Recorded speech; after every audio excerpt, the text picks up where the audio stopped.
Welcome to 24 Technologies.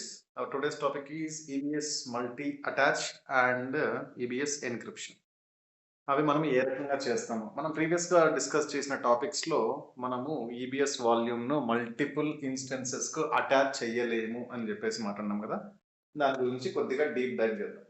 ఇక్కడ మనకు ఎన్ని types of GP3 and GP2 general purpose buckets and IO1 IO2 అని చెప్పేసి ఉన్నాయి కదా. మనం ప్రతి ఒక్క దాంట్లో ఏవైతే వాల్యూమ్స్ ఉంటాయో అవి ఇన్స్టెన్స్‌కు మల్టిపుల్ ఇన్స్టెన్సెస్‌కి మనం అటాచ్ చేయడానికి కుదరదు. బట్ కొన్ని డ్రైవ్స్ ఏవైతే ఉన్నాయో, కొన్ని టైప్స్ ఆఫ్ వాల్యూమ్స్ మనము అటాచ్ చేయడానికి స్కోప్ ఉంటుంది. IO1 అండ్ IO2 ఈ 2 మాత్రం మీరు లైక్ ఇదొక ఏజీ అనుకుందాం. Availability zone. ఇక్కడ మీకు మల్టిపుల్ ఇన్స్టెన్సెస్ EC2 ఈ రకంగా రన్ అవుతున్నాయి అనుకుందాం. ఇక్కడ రన్ అయ్యేటప్పుడు ఇక్కడ మీరు క్రియేట్ చేసుకున్న వాల్యూమ్ ఏదైతే ఉందో IO1 ఆర్ IO2 అనే వాల్యూమ్స్ వీటిని మీరు మల్టిపుల్ ఇన్స్టెన్సెస్‌కు అటాచ్ చేసుకోవడానికి స్కోప్ ఉంటుంది. ఓకే. ఓన్లీ ఈ 2 ఇన్స్టెన్సెస్ మాత్రమే. అండ్ ఇంకొకటి ఏదంటే ఇక్కడ మీకు తెలియాల్సింది ఇవి మనము ఎన్ని ఇన్స్టెన్సెస్‌కు అటాచ్ చేసుకోవచ్చు అప్ టు ఎన్ని ఇన్స్టెన్సెస్‌కి అటాచ్ చేసుకోవచ్చు అంటే అప్ టు 16 ఇన్స్టెన్సెస్‌కి మాత్రం అటాచ్ చేసుకోవచ్చు. అంతకంటే ఎక్కువ సపోర్ట్ చేయదు. ఇది ఒక సింగిల్ డ్రైవ్ ఏదైతే IO1 ఆర్ IO2 వాల్యూమ్ ఏదైతే మీరు క్రియేట్ చేస్తున్నారో ఆ క్రియేట్ చేసే వాల్యూమ్ అట్ టైమ్ మీరు 16 కంటే ఎక్కువ చేసుకోకూడదు.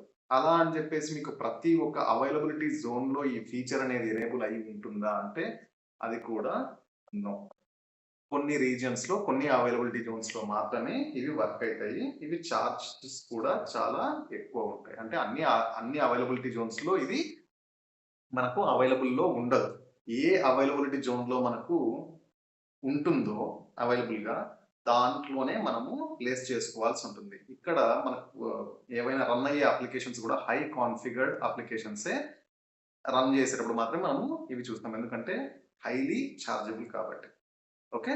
మనకు ఈ రకంగా ఒక వాల్యూమ్ డిఫరెంట్ ఇన్స్టెన్స్ అంటే మల్టిపుల్ ఇన్స్టెన్సెస్ కూడా అటాచ్ చేసుకోవడానికి IO1, IO2 అనేది మనకు సపోర్ట్ చేస్తది. Up to 16 EC2 instances. And then what about EBS encryption? Encryption అంటే ఏంటి? ఫస్ట్ ఆఫ్ ఆల్ ఎన్క్రిప్షన్ అంటే ఏది అంటే లైక్ మనం ఇక్కడ ఒక డేటా ఏదో రాస్తాం. Like user name. ఇదేది యూజర్ నేమ్. ఇక్కడ వచ్చేసి పాస్వర్డ్ ఎంటర్ చేస్తాను. User name and password. Like ఇది HDFC అప్లికేషన్.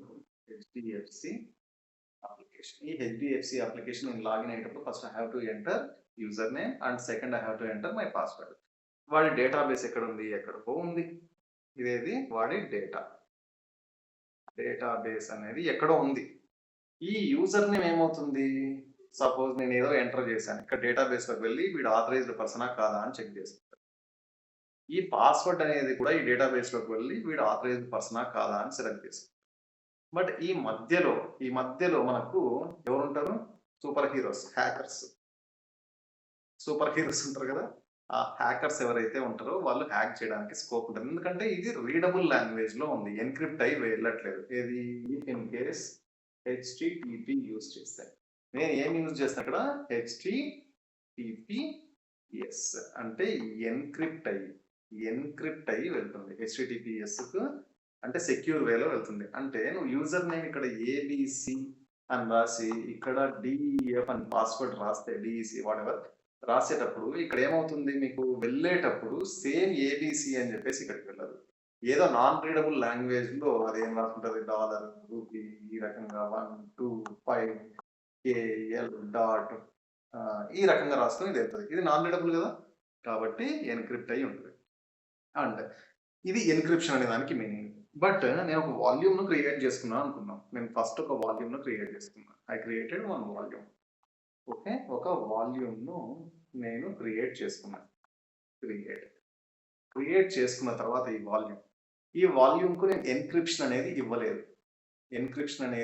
ఇవ్వలేదు. ఇక్కడ చెక్ బాక్స్‌లో నేను చెక్ చేయలేదు అనుకో. ఓకే. సెలెక్ట్ చేసుకోలేదు. అప్పుడు నేను క్రియేట్ చేసినప్పుడు ఇది ఎన్క్రిప్ట్ అయ్యి ఉండదు. దీన్ని నేనేం తీసుకుంటాను? ఒక స్నాప్‌షాట్ తీసుకుంటాను. దీన్ని స్నాప్‌షాట్ తీసుకున్నప్పుడు నీ వాల్యూమ్ అనేది ఎన్‌క్రిప్ట్ అయ్యి లేదు. నో, నో ఎన్‌క్రిప్షన్ అనేది ఉంది. కాబట్టి ఈ స్నాప్‌షాట్ కూడా ఏమవుతది? ఎన్‌క్రిప్ట్ అయ్యి ఉండదు. ఓకే. ఎన్‌క్రిప్షన్ అనేది ఉండదు. కానీ నా స్నాప్‌షాట్ అనేది ఫర్దర్‌గా ఫ్యూచర్‌లో నేను దాన్ని ఎన్‌క్రిప్ట్ చేసుకోవాలి అంటే పాసిబిలిటీ ఉందా అంటే డైరెక్ట్‌గా మనకు పాసిబిలిటీ లేదు. బట్ మీరేం చేసుకోవచ్చంటే ఈ స్నాప్‌షాట్‌ను ఒక కాపీ తీసుకున్నారు. ఆ కాపీ చేసుకునేటప్పుడు ఎన్‌క్రిప్షన్ అనేది మీరు ఎన్‌క్రిప్ట్ చేసుకోవచ్చు. ఎన్‌క్రిప్ట్ చేసుకున్న తర్వాత మీ స్నాప్‌షాట్ అప్పుడు ఏమైంటది? కాపీ చేసుకున్న స్నాప్‌షాట్ ఎన్‌క్రిప్ట్ అయ్యి ఉంది. ఈ స్నాప్‌షాట్‌ని బేస్ చేసుకొని మీరు కావాలంటే ఇంకొక స్నాప్‌షాట్ అయినా క్రియేట్ చేసుకోవచ్చు. ఇంకొక వాల్యూమ్ అయినా క్రియేట్ చేసుకోవచ్చు. ఈ వాల్యూమ్ బై డిఫాల్ట్ ఎన్‌క్రిప్ట్ అయ్యి ఉంటుంది. ఎన్‌క్రిప్ట్ అయ్యి ఉంటుంది. ఎందుకు? నీకిక్కడ కాపీ తీసుకున్నది ఏదైతే ఇది ఉందో, ఇది నీకు ఎన్‌క్రిప్ట్ అయ్యి ఉంది. కాబట్టి ఈ వాల్యూమ్ కూడా ఎన్‌క్రిప్ట్ అయ్యి ఉంటుంది. ఓకే. ఈ రకంగా. బట్ రియల్‌గా మనము ఎన్‌క్రిప్షన్ యూజ్ చేస్తామా అంటే most of the cases use చేస్తాం. ఇంకొకటి ఏది అంటే non encrypt volume. Non encrypt volume and encrypt అయిన వాల్యూమ్. ఎన్‌క్రిప్ట్ అయిన వాల్యూమ్. ఈ రెండింటికి పర్ఫార్మెన్స్ వైస్ ఏది ఫాస్ట్‌గా పనిచేస్తుంది అంటే నాన్ ఎన్‌క్రిప్టెడ్ వాల్యూమ్ ఏదైతే ఉందో పర్ఫార్మెన్స్ వైస్ ఇది కొద్దిగా ఫాస్ట్‌గా ఉంటుంది. ఇది మిల్లీ సెకండ్స్‌లో ఇది కొద్దిగా స్లోగా ఉంటుంది. ఇది 100% ఫాస్ట్. ఓకే. ఇది మినిమమ్ స్లో. Minimum slow. మినిమల్‌గా స్లోగా ఉంటుంది. ఎందుకంటే ఇక్కడ నీకు ఎన్‌క్రిప్ట్ కాకుండా నీకు డైరెక్ట్‌గా డేటాబేస్‌లోకెళ్తుంది. వాల్యూమ్ గాని ఏదైనా వాటెవర్. అదే ఇక్కడ ఎన్‌క్రిప్ట్ అయినది ఏది అంటే మీకు బ్యాకెండ్‌లో ఇది నువ్వు ఏబీసీ అని రాసుకునేది అది ఏదో ఒకటి రాసుకునుంటావు కదా!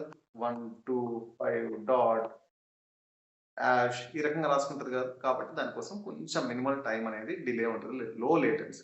కొంచెం లేటెన్సీ ఉంటుంది. మరీ ఎక్కువ కాదు. బట్ లేటెన్సీ అనేది ఉంటుంది. నెగ్లిజిబుల్ అది. బట్ ఎన్‌క్రిప్ట్ చేసుకొని పెట్టుకోవడం మంచిదా? నాన్ ఎన్‌క్రిప్ట్ చేసుకోవడం మంచిదా? అంటే 100% మనము ఎప్పుడైనా కూడా this one is good. Okay. Right. ఎవరైనా సబ్స్క్రైబ్ చేసుకునే వాళ్ళుంటే సబ్స్క్రైబ్ చేసుకోండి. మనం నెక్స్ట్ సెషన్‌లో దీనికి సంబంధించిన ఎన్‌క్రిప్షన్ ల్యాబ్‌ను ఒకసారి చూద్దాం. ఎందుకంటే ఇప్పుడు నేను 16 ఇన్స్టెన్సెస్‌కు ఐఓ వాల్యూమ్‌ని క్రియేట్ చేయడం అంటే అది హ్యూజ్. అదేం క్రియేట్ చేయను. బట్ అది మీకు తెలుసుకొని ఉండాలి. అప్ టు 16 ఇన్స్టెన్సెస్ వరకు నేను చేసుకోవచ్చు అని. బట్ ఈ వాల్యూమ్‌ని క్రియేట్ చేయడము, దాన్ని ఎన్‌క్రిప్ట్ చేయడము, నాన్ ఎన్‌క్రిప్షన్‌లో ఉన్న దాన్ని స్నాప్ తీసుకోవడం వాటి గురించి మనము ల్యాబ్‌లో డిస్కస్ చేద్దాం. Thank you very much. ఎవరైనా సబ్స్క్రైబ్ చేసుకునే వాళ్ళుంటే సబ్స్క్రైబ్ చేసుకోండి.